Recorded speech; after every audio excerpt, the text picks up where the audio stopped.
I'm going to speak in French. It's okay for everyone? Ok. Bonsoir messieurs, bonsoir mesdames. Je suis heureux de me retrouver encore à l'université McGill. Ça fait exactement un an que j'étais ici. L'année dernière, je vous avais parlé de l'antisémitisme et de tropicalisation de l'antisémitisme. Et ensuite, j'avais abordé dans une autre conférence le problème de l'islamisation et la globalisation en Afrique. Aujourd'hui, j'ai décidé, et c'est un sujet qui m'intéresse puisque ça fait aussi l'objet d'un livre que j'essaie de préparer depuis un certain moment. J'ai Charles qui me demande de le faire, et pourtant moi je demande à ce que nous fassions ensemble sur le nouveau discours sur l'antisémitisme et le racisme. Donc on est en train de réfléchir, mais le premier d'entre nous qui va tirer le premier, il aura le livre qui va sortir. Mais j'espère pouvoir le faire sortir avec lui ou sans lui. Aujourd'hui, j'ai décidé de parler de, en fait, juifs et noirs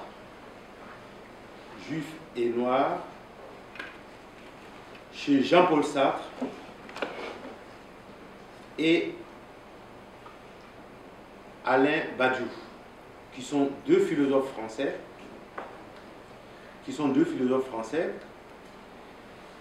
et qui tous deux sont de gauche. Ils sont donc des penseurs de gauche, tous deux qui se sont intéressés à la question de l'antisémitisme. Tous deux ont pris des positions pour le monde africain, pour le tiers-monde. L'un l'a fait après la Deuxième Guerre mondiale, donc après la Shoah. Donc il s'agit de Jean-Paul Sartre, qui a écrit qui a écrit deux livres assez importants. Un qui est Réflexion sur la question juive, qui est un livre assez important. Et puis un deuxième où vous pourrez trouver encore des références au monde juif, aux juifs, c'est Les mots, où effectivement il décrit un jeune qui veut se sentir patron, qui veut se sentir chef, et alors il va bouffer du juif. Quant au deuxième, qui est encore contemporain, qui vit encore, donc Jean-Paul Sartre, donc il a fait sa première conférence en 1948, Alain Badiou, il vit encore, il a écrit deux livres dont je ne serai que d'un seul. Il a écrit le premier livre, Portée du mot juif. Portée, ça veut dire l'écho, la résonance, la signification, les différentes significations du mot juif. Et ça a été écrit en 2005.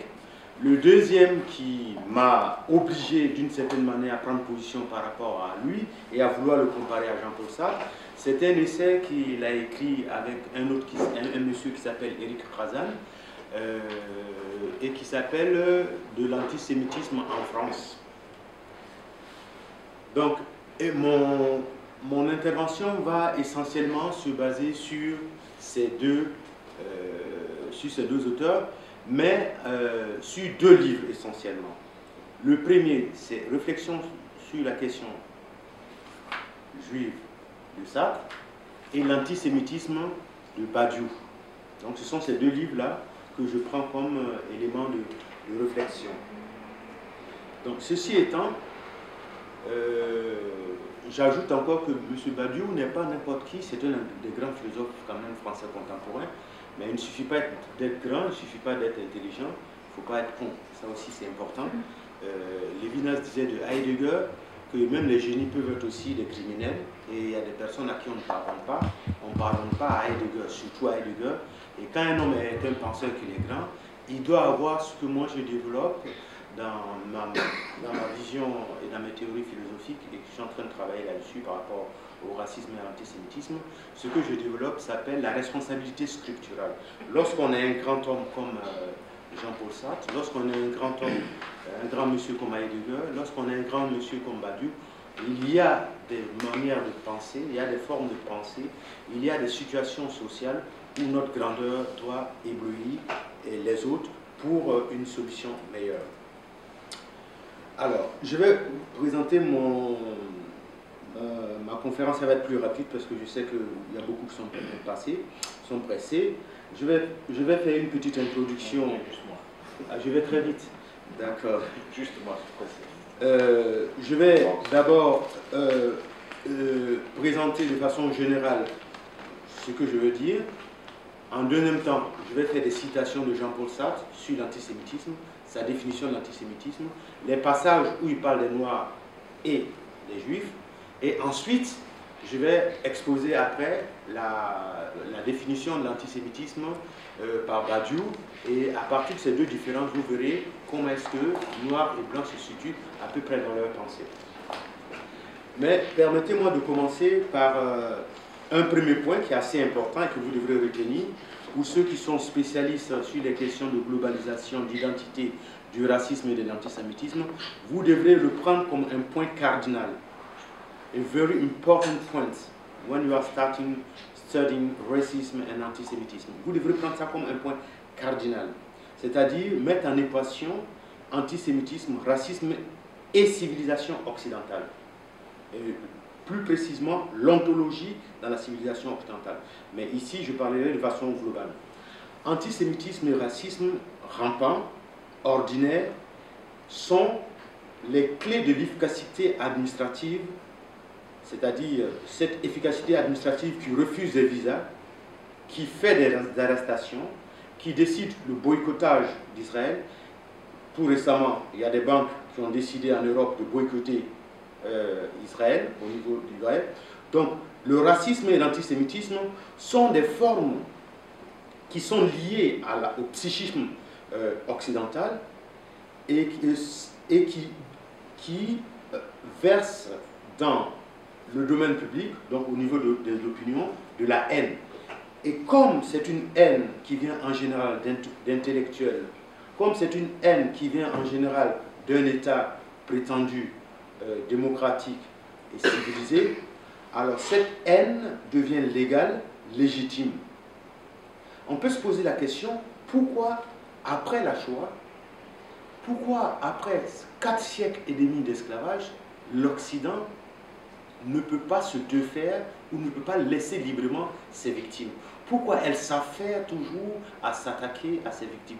Pourquoi est-ce que, encore, le mot peut être peut-être trop grand, trop lourd, mais je le pèse, je le dis, pourquoi encore elle persécute, elle ne laisse pas tranquille ses anciennes victimes qui sont encore de nouvelles victimes? Pour répondre à cette question, je m'inspire d'une phrase de Lévinas qui dit « Derrière toute ontologie, il faut trouver un impérialisme ». Donc je pense que la question de la permanence et surtout de la recrudescence de l'antisémitisme et du racisme aujourd'hui en Europe est liée à l'ontologie et à la conception que l'occidental se fait de l'être. Car l'antisémitisme et le racisme, formulés, défendus, répandus en Occident, relèvent de la question de l'être, de la personnification de l'être. Autrement dit, pour le dire dans un langage heideggerien, Heidegger dit que le Dasein est le berger de l'être. Donc pour comprendre pourquoi est-ce que le psychisme occidental est rempli d'une volonté d'expulsion, d'une volonté de limitation des autres altérités, c'est parce qu'elle a une conception de l'ontologie qui l'amène d'une certaine manière à intégrer et à rentrer dans un processus que j'appellerais non pas de civilisation des autres, mais de décivilisation des autres jusqu'à la barbarie. C'est pour ça, si nous prenons une des phrases de Jean-Paul Sartre, qui se trouve derrière à la première page de la question juive, il dit que l'antisémitisme est une passion pour la mort, une passion pour la mort portée à autrui. Ça, c'est très important. Et donc, un élément qui exige aussi une justification, bon, d'accord, si les Juifs ont des problèmes avec les Occidentaux, bon, si vous, les nègres, vous avez eu des problèmes avec les Occidentaux, mais comment est-ce que vous pouvez aujourd'hui, M. Koulibaly, Chalem, comment vous pouvez aujourd'hui mettre Juifs et Africains et Noirs dans une même conjonction, et puis essayer d'analyser qu'est-ce que l'Occident par rapport à ces deux peuples. Je vais vous dire une chose qui est assez importante. La conjonction que je mets entre juifs et africains ici, je préfère le mot nègre au sens où Aimé Césaire emploie ce terme. Donc la conjonction que je mets entre juifs et nègre dans ma conférence ici relève de quelque chose qui a été depuis longtemps quelque chose de normal. Il était normal qu'un juif et puis un noir, s'ils se trouvaient dans une salle, ils auraient été les premiers à se parler, à se comprendre. Parce que c'était des personnes qui vivaient à peu près la même situation dans un contexte de l'histoire, surtout l'histoire moderne. Le « et » se justifie encore parce que si vous voyez les falachas sont la preuve qu'avant que les autres civilisations ne viennent, juifs et nègres, quand même, sont des frères. La preuve, les falachas existent. Les falachas, on ne va pas me dire que c'est deux blancs qui ont fait des falachas. Donc si les falachas sont des parents de juifs, ils sont des juifs, donc ça veut dire qu'il y a longtemps, le « et », la conjonction « et » entre juifs et nègre est justifié. La preuve, Israël a dû payer le Soudan, plusieurs pays pour pouvoir aller sauver les juifs éthiopiens de la famine et autres, les amener en Israël. Donc ce « et » est justifié. Mais ce « et » est justifié aussi par des auteurs contemporains, notamment par un auteur africain très important qui a lu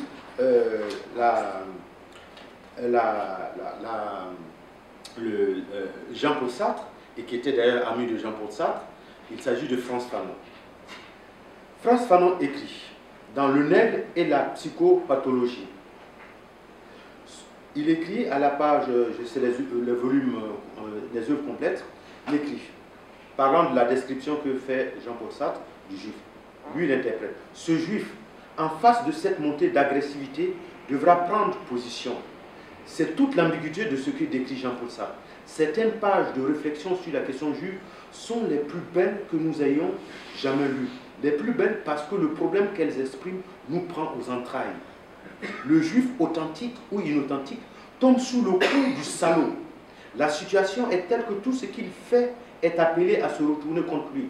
Car naturellement, le juif se choisit et il lui arrive d'oublier sa juiverie, ou de la cacher, ou de s'en cacher. C'est qu'il admet alors pour valable le système de l'arien. Il y a le bien et le mal.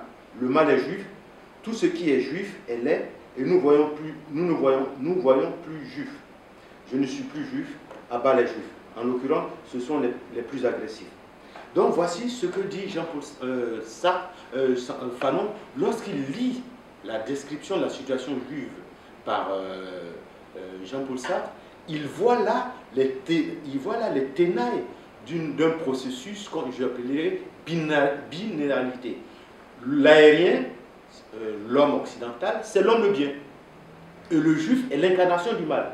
Donc Fanon dit, mais quand j'ai lu ça, ça m'a pris aux entrailles. Je reconnais dans ce que Jean-Paul Sartre décrit du juif, de sa situation par rapport à l'occidental. Je comprends alors qu'il soit authentique ou non authentique, il a les mêmes problèmes que moi. Tout ce qu'il fait de bien ou de mal se retourne contre lui. Donc, il y a ce « et » qui est justifié par les Africains, par l'histoire qui lie les mondes juifs et les mondes noirs, et je dirais encore qui est justifié encore par un auteur que j'aime beaucoup, qui est Aimé Césaire, qui était le patron de Frantz Fanon, par deux fois, dans le cahier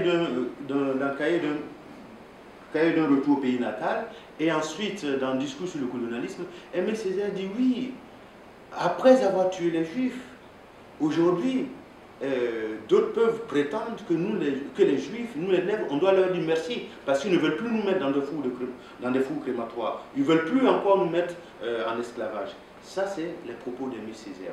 Mais ce « et », comment est-ce que je peux encore le justifier lorsque je sais que dans la foule qui a crié il y a une dizaine de jours à Paris, à bas le sionisme, dehors les Juifs, il y avait certains de mes frères qui viennent d'Afrique, certains qui sont originaires d'Afrique, mais qui sont afro-européens.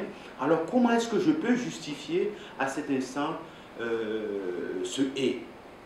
Personnellement, je pense que parce qu'il y a ces problèmes, que ce « et » encore se justifie, parce que si nous ne lisons pas très bien le passé, si nous ne savons pas lire notre passé, nous risquerons de nous tromper d'adversaires, nous risquerons de nous tromper de compagnons. Or, il est tout à fait naturel pour moi qu'un juif et un africain sont des compagnons, et la preuve, c'est le premier exemple que j'ai donné, les Falachas existent, et la preuve, il y a, à chaque moment qu'il y a eu une crise en Afrique, ce fut avec les Nigérians, ce fut avec les Ivoiriens, ce fut avec les Soudanais, même s'il y a quelques problèmes, Israël a toujours ouvert sa porte. Et donc ce « et » est nettement justifié. Mais ce « et » est justifié aussi, avant d'arriver à Jean-Paul Sartre et l'autre, ce « et » est justifié aussi par l'histoire de ceux-là même qui ont considéré juifs et noirs comme les mêmes. Et donc je citerai quelques passages d'auteurs entre les deux guerres. On va continuer. Donc Jean-Paul Sartre et donc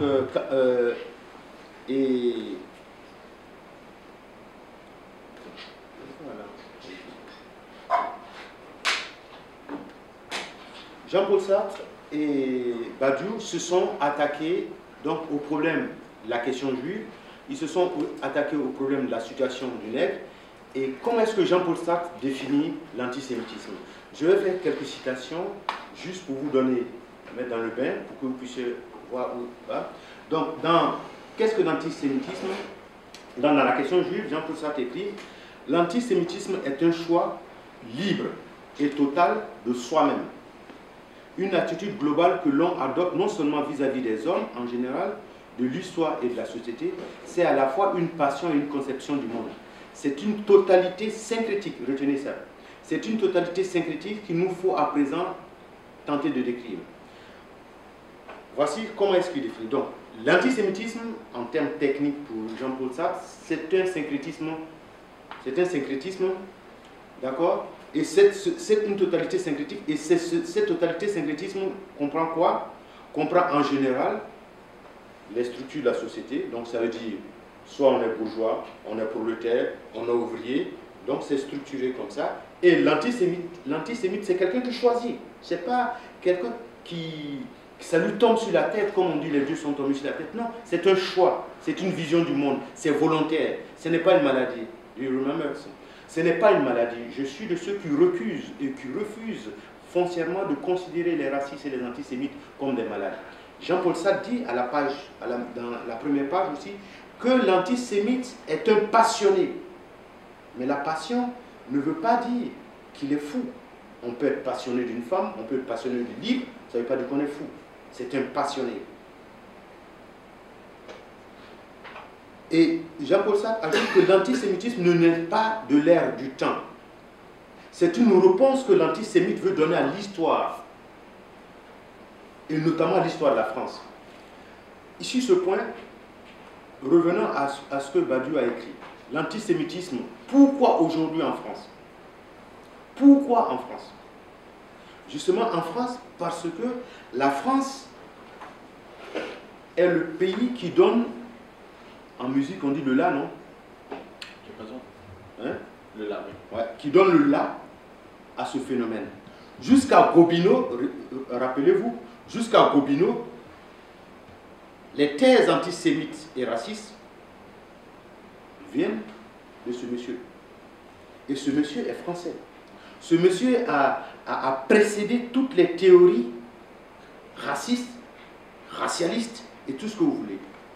Et dans l'antisémitisme de Plume, les Drummond et autres se réclament de Gobineau comme étant leur père.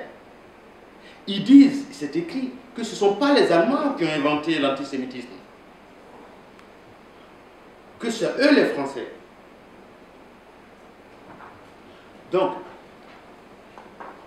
cette réalité synthétique, cette totalité synthétique est un positionnement est un positionnement social, une vision du monde, et à partir de cette vision du monde, que ce soit en démocratie ou pas en démocratie, l'antisémite ou le racisme, puisque c'est pareil,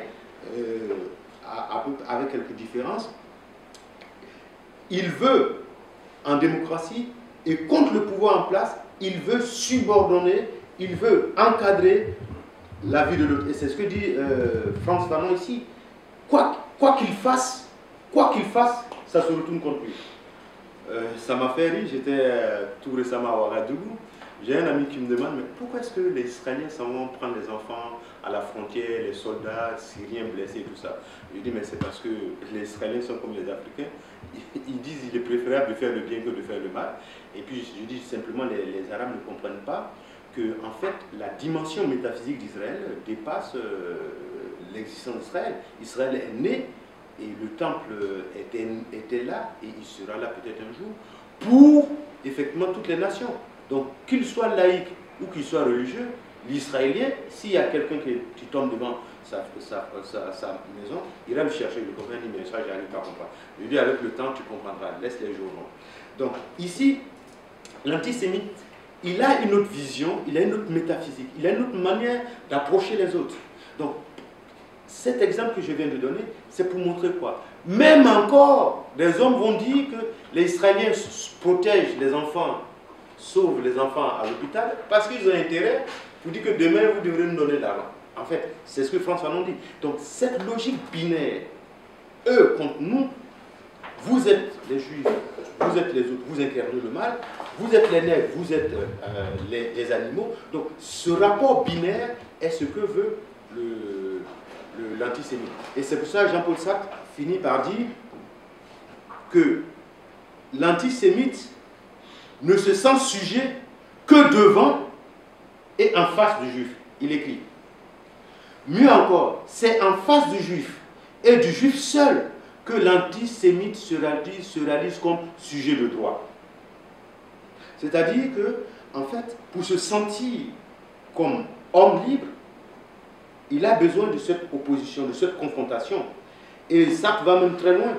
Si le juif n'existait pas, l'antisémite l'inventerait, et encore, il l'inventerait, et encore, il combattrait même ce qu'il a imaginé.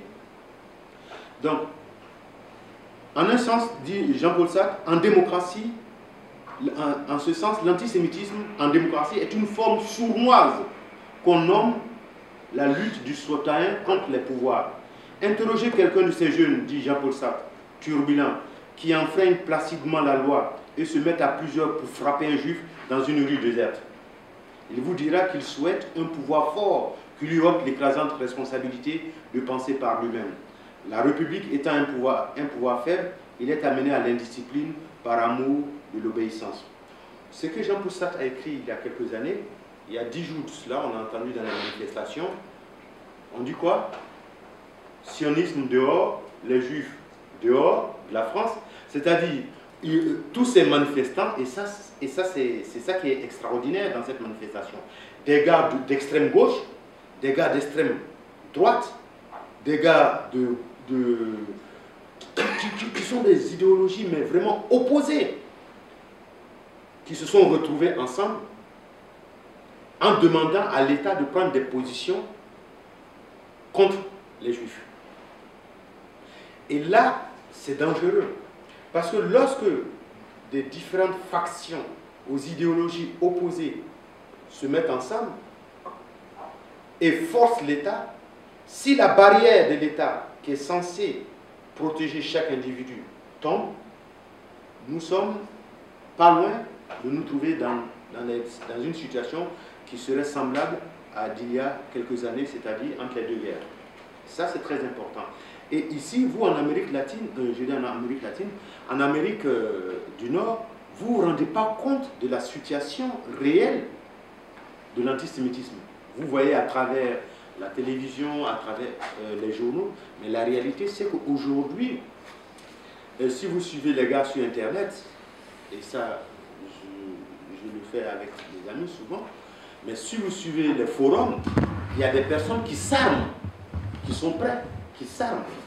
Et vous vous rappelez des jeunes africains, vous vous rappelez des jeunes arabes à la rue de Rosiers, j'avais fait une conférence là-dessus, qui allait dire que nous allons manger du nègre. Et ces jeunes Mera, autres qui vont tuer gratuitement, ça veut dire qu'aujourd'hui, avec la manifestation qu'il y a eu il y a une dizaine de jours, et ils veulent la remettre encore, lorsque des idéologies différentes se situent, c'est ce que Jean-Paul Sartre appelle une totalité syncrétique. Eux, ils sont la petite classe, ils sont soit bourgeois, ils sont soit ouvriers, ils sont soit prolétaires, alors eux veulent défendre leur pain. Et là, c'est dangereux. Et vous devrez porter plus attention à ces phénomènes-là. Et en concernant le racisme, de même qu'il y a un retour de l'antisémitisme en France, et pour cause, de même, il y a un racisme, mais ambiant, comme je l'ai dit en introduction, rampant, officiel, administratif, qui utilise tous les moyens pour exclure les Noirs, pour les freiner aux frontières de la France et pour faire d'eux, effectivement, pratiquement des citoyens de seconde zone. Mais ça, je dirais, ça c'est un problème franco-français. Mais jusqu'à des présidents qui vont à exclure les Noirs de l'histoire, ça c'est dangereux.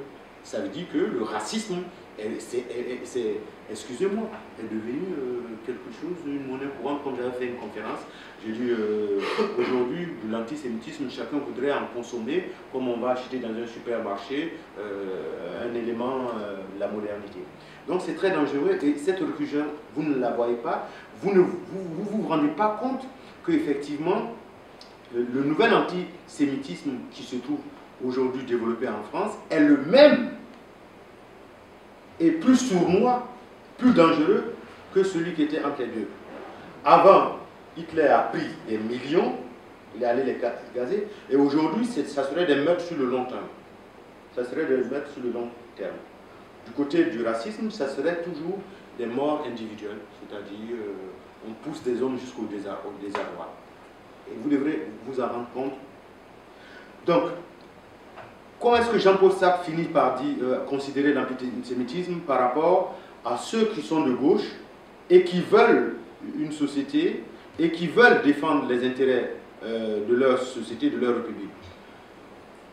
Jean-Paul Sartre dit « Destructeur par fonction, sadique au cœur pur, l'antisémite est au plus profond de son cœur un criminel. » Page 53. Ce qu'il souhaite, ce qu'il prépare, c'est la mort du juif. Certes, tous les ennemis du juif ne réclament pas sa mort au grand jour, mais les mesures qu'il propose et qui, toutes visent à son bannissement, à son humiliation, sont des succédanés de cet assassinat qu'ils méditent en eux-mêmes. Ce sont des meurtres symboliques. Ça, c'était en 1948 qu'il écrivait ça. Aujourd'hui, Mera n'a pas commis un meurtre symbolique. Les attentats ne sont pas des meurtres symboliques.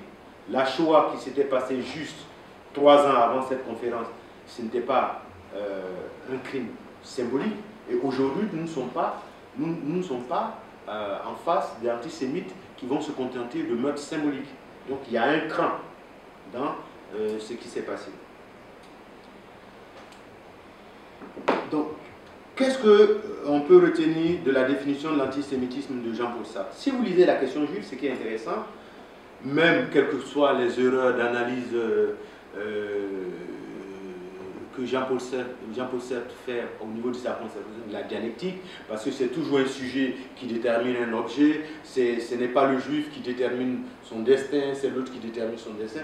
En dehors de ces éléments de méthodologie dialectique qui passent mal pour certains, mais il faut reconnaître que dans ce bouquin, Jean-Paul Sartre a pris une position, il s'est engagé, et cet engagement, je pense que c'est ce qui nous manque aujourd'hui chez la plupart de ceux qui ne sont pas juifs, et même souvent chez certains qui sont juifs. Je vois quand nous avons engagé des communications entre juifs et africains, on voyait des juifs qui ne voulaient pas avoir affaire à ce genre d'association pour défendre. Et Jean-Paul Sartre, je vous donnerai les conclusions sur sa définition de l'antisémitisme. Jean-Paul Sartre écrit, page 161, et c'est sa conclusion, puisque je vais la comparer à la conclusion. On apprend qu'une ligue juive contre l'antisémitisme vient de naître. J'en suis enchanté. Cela prouve que le sens de l'authenticité se développe chez les Israélites. Mais cette ligue sera-t-elle bien efficace? Beaucoup de juifs, et des meilleurs, hésitent à y entrer par une sorte de modestie. Je pense que ce n'est pas aux juifs qu'il appartient de faire une ligue militante contre l'antisémitisme. C'est à nous. Il souligne nous. La cause des Israélites serait à moitié gagnée si seulement leurs amis trouvaient les moyens pour les défendre. S'ils trouvaient un peu de passion et de la persévérance que leurs ennemis mettent à les perdre. Ça, c'est la première conclusion de Sartre. Deuxième, et ça, c'est la conclusion finale, et ça, c'est là où le texte de Jean-Paul Sartre est très fort. Pas un seul Français ne sera libre tant que les Juifs ne jouiront pas de la plénitude de leurs droits.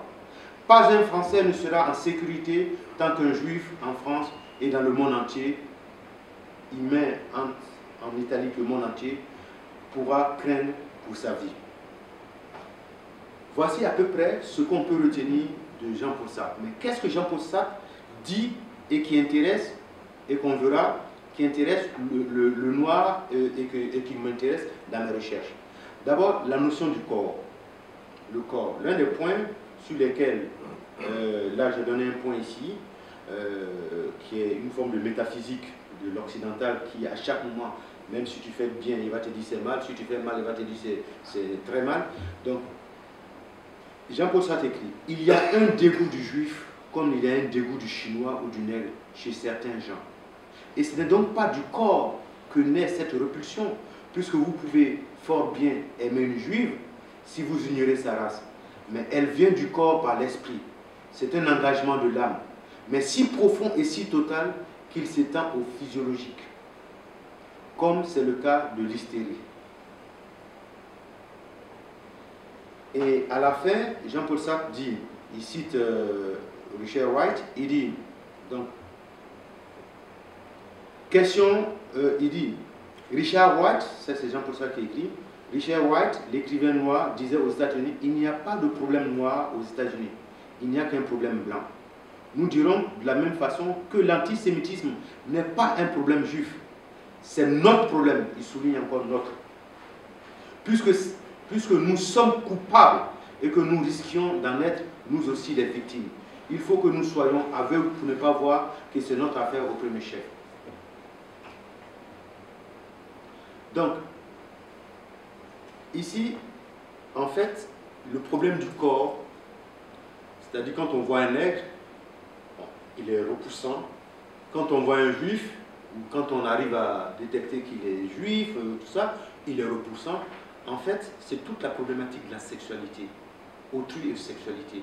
Le corps comme organe, comme chose que je peux utiliser. Et c'est cette problématique que Jean-Paul Sartre ici aborde et que Frantz Fanon développe en prenant le derme de la peau du nègre et qui ici, qui est chez dans l'analyse sartraine, il s'agit du fait d'une repulsion qui est psychique, puisque le gars il rencontre une belle fille. Bon, elle n'a pas le nez épaté, donc elle n'est pas juive, d'accord, elle n'est pas juive. Alors. Et puis à un moment, elle dit non, je suis juive. Automatiquement, il y a une repulsion. Et donc, Jean-Paul Sartre appelle ça, ce n'est pas comme on nous a tapé, non. C'est dans sa tête, comme je l'ai dit en introduction, c'est le psychisme même de l'occidental qui est formulé et, comme dit Lévinas, refuse ce qui est étranger. Donc cette définition étant faite, je passe à celle de Badiou. Badiou est, comme je l'ai dit, un des philosophes importants du XXe siècle. Mais, comme je dis, l'importance d'un homme ne se mesure pas forcément au diplôme qu'il a, non pas simplement au génie qu'il a, mais surtout à son génie éthique et moral. Et donc, du point de vue de l'antisémitisme, comme on a vu, et comme on a pu le présenter à partir de Jean-Paul Sartre, l'antisémitisme est un problème éthique et morale. C'est pour ça que Jean-Paul Sartre a dit nous sommes coupables, nous ne devons pas laisser quelqu'un d'autre, même pas les juifs, monter leur association pour se défendre, c'est nous qui devrons le faire. Lorsqu'il dit que le rejet du corps noir ou du corps juif est quelque chose qui ne vient pas, qui n'est pas physiologique, mais que ça vient de l'esprit, c'est ce qu'il essaie de nous montrer que c'est la question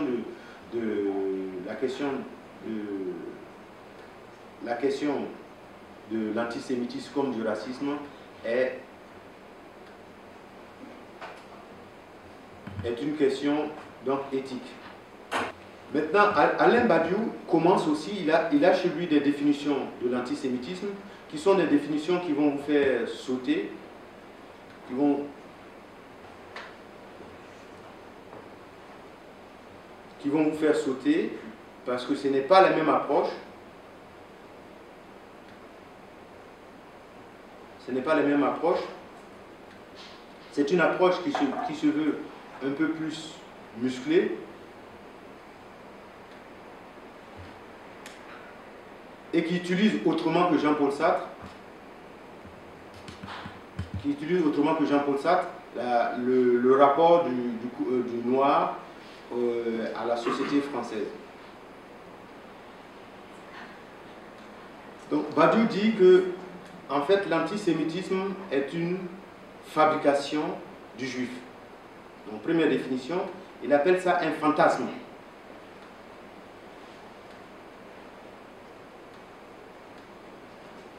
Dans le premier chapitre de son livre, il dit dans un contexte qui se développe, c'est dans ce contexte, c'est-à-dire dans les années en 2000, il a écrit son livre en 2011, donc de 2000, donc il fait référence de 2002 jusqu'à 2011.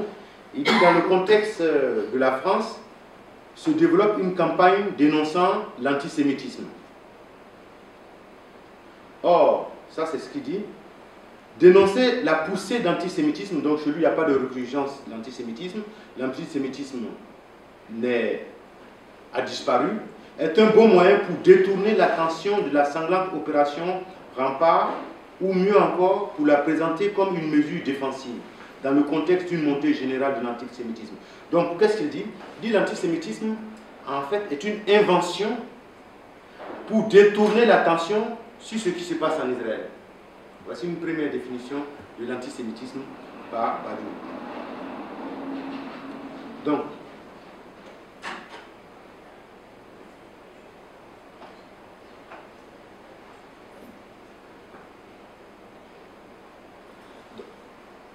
il dit, mais les initiateurs et les militants de cette campagne, peu importe l'ampleur réelle de cette vague, l'impulsion était donnée. Donc pour lui, en fait, l'antisémitisme d'aujourd'hui en France est un antisémitisme fantasmagorique. C'est les juifs qui l'inventent. Il n'existe pas. Jean-Paul Sartre montrait que c'est le sémite, dans sa tête, dans sa passion, dans son besoin de s'opposer à l'autre, qui crée l'antisémitisme. Ici, l'antisémitisme est un instrument qui est créé par le juif pour instrumentaliser les autres.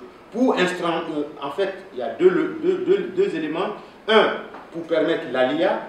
Deux, pour instrumentaliser et détourner les regards sur ce qui se passe au Moyen-Orient.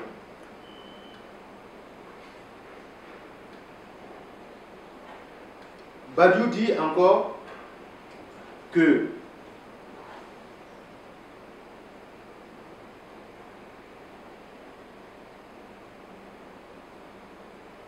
taxer ces jeunes, donc il dit ici les jeunes arabes, les jeunes noirs, d'antisémites, alors que ce qui le reproche aux juifs n'est rien d'autre qu'un problème politique, c'est encore inventer de toutes pièces l'antisémitisme. Donc vous voyez deux définitions différentes et deux approches du noir et du juif différemment. Chez Jean-Paul Sartre, le noir et le juif étaient mis dans la même condition. Il y a un « et » qui les liait. Chez Badiou, il y a le « et » qui disparaît. Ils sont mis en opposition. Et encore plus grave, chez Badiou, il est fait en sorte que les jeunes ont libre cours de s'exprimer comme ils veulent devant le juif, qu'il soit noir, surtout s'il est noir et prolétaire et pauvre, s'il est arabe ou banlieusard, il peut tout faire, il peut tout dire, il peut dire à mort le sionisme, à mort les juifs, il peut aller à la rue des Rosiers, dire qu'il mange des juifs, alors il est justifié. Pourquoi? Dit Badiou, parce que ce qu'il formule là est un problème politique et qui doit être réglé politiquement. Mais l'antisémitisme, comme le racisme, sont effectivement des éléments politiques.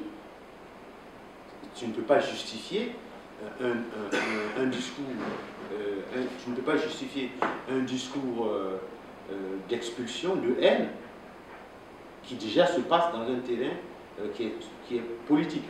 Donc voici cette approche de Badiou. À la conclusion de son livre, je vais un peu plus vite, à la conclusion de son livre, qui diffère de la conclusion de Jean-Paul Sartre, si je le fais pour que vous puissiez poser des questions, il dit, il ne s'agit plus de réagir, il ne s'agit plus de réagir, il s'agit d'attaquer.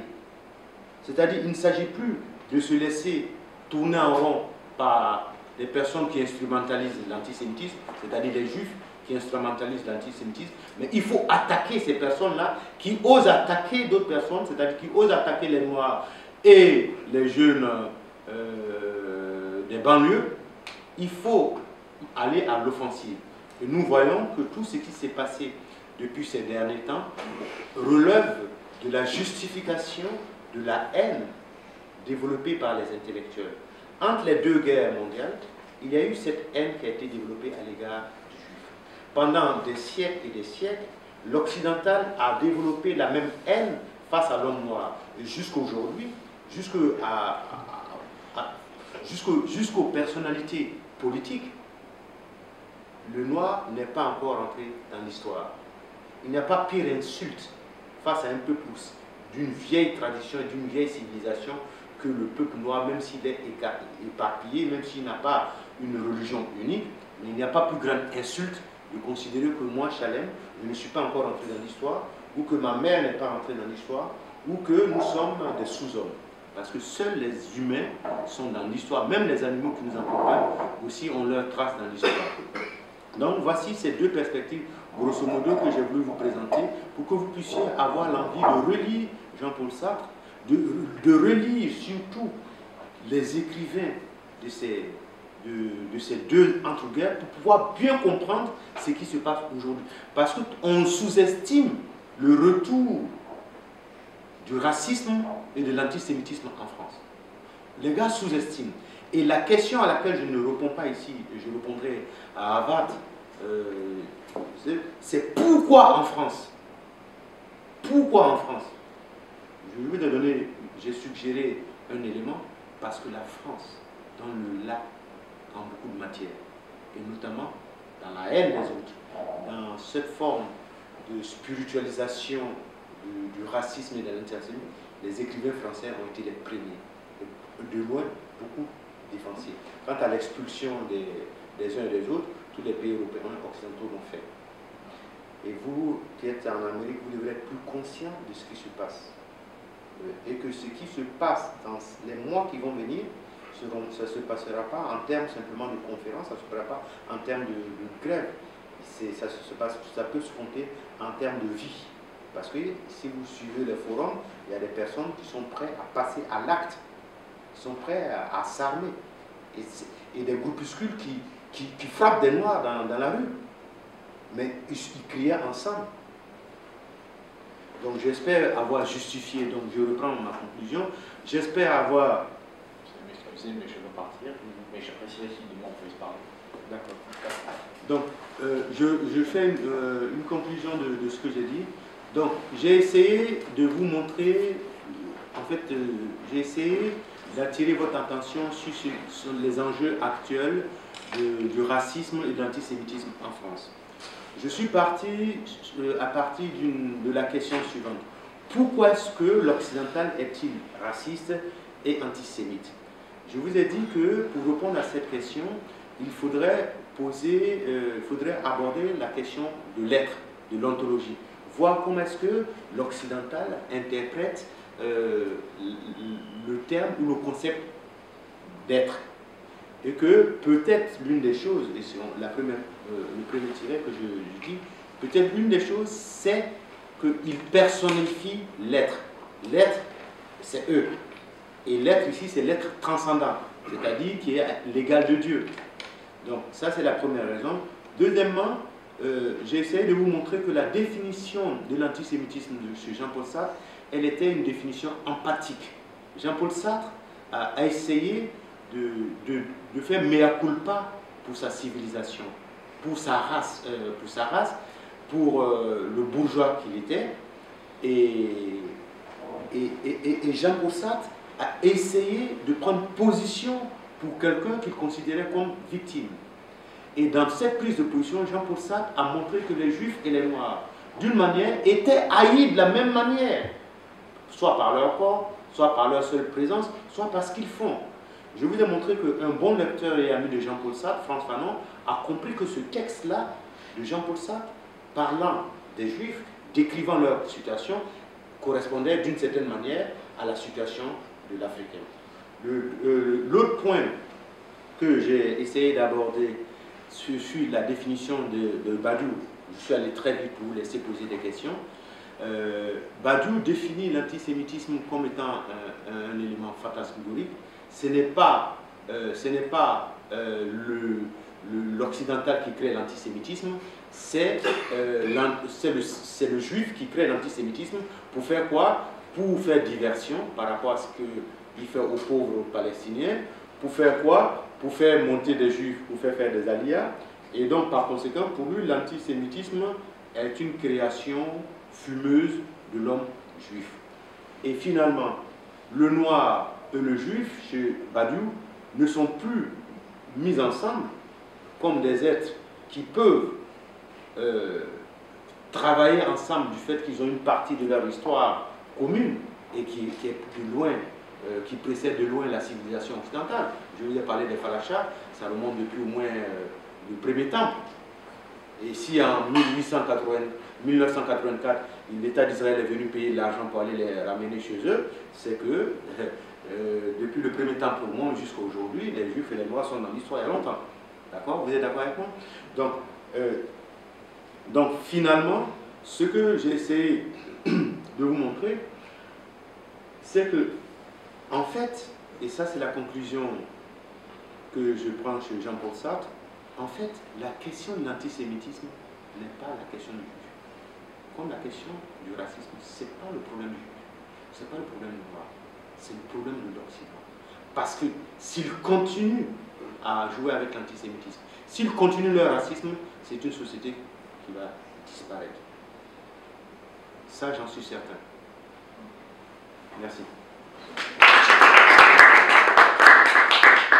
Thank you very much, Shalom. Merci beaucoup.